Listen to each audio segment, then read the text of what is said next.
আচ্ছা, আজকে আলোচনা করছি শব্দ ও পদ। দেখো, শব্দ ও পদ কিন্তু আমাদের উম, খুব ইম্পর্টেন্ট। শব্দ যেটা হচ্ছে আমাদের একটু আলোচনা করি। শব্দ হলো বর্ণ বর্ণ মিলিত হয়ে যেটা গড়ে উঠছে সেটাকে আমরা বলি শব্দ, তাই তো?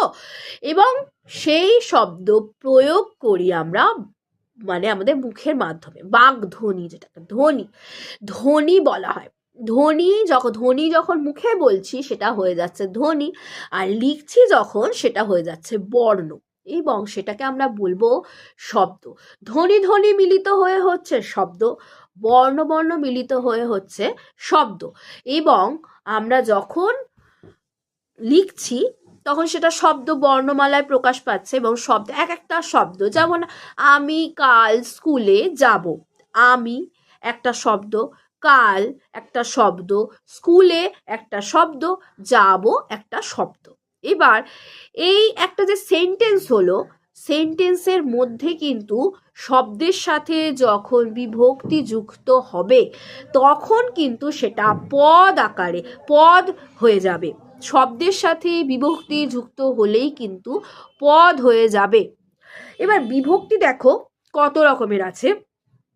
বিভক্তি হচ্ছে আমাদের শূন্য বিভক্তি, প্রথমেই হবে শূন্য বিভক্তি, তারপরে হবে র বিভক্তি, তারপর হবে তে বিভক্তি, এ বিভক্তি, কে বিভক্তি, তারপর হবে আমাদের অন্তস্থ বিভক্তি। এইগুলো হচ্ছে আমাদের বিভক্তি। এবার শূন্য বিভক্তি কোনটা? সব বাক্যেই যে শূন্য মানে অন্তস্থ বিভক্তি থাকছে, বা আমাদের বিভক্তি বা তে বিভক্তি বা কে বা এ বিভক্তি থাকছে, তা কিন্তু নয়।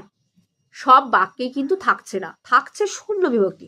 যেখানে ওই বিভক্তিগুলো থাকছে না সেখানেই থাকছে শূন্য বিভক্তি।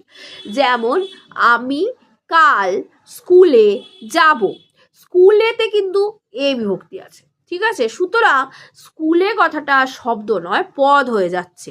এই বাক্যে ব্যবহৃত হলেই কিন্তু সেটা বিভক্তিযুক্ত হয়ে যায় এবং সেটা শব্দ থাকে না, পদ হয়ে যায়। এবার দেখো, কাল যে কথাটা, কাল কথাটার মধ্যে কিন্তু শূন্য বিভক্তি আছে।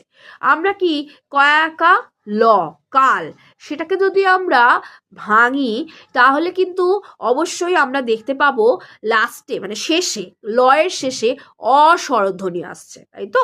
ভাঙবো সেটা কিভাবে? কয়ে হসন্ত যুক্ত আ যুক্ত লয় হসন্ত যুক্ত অ,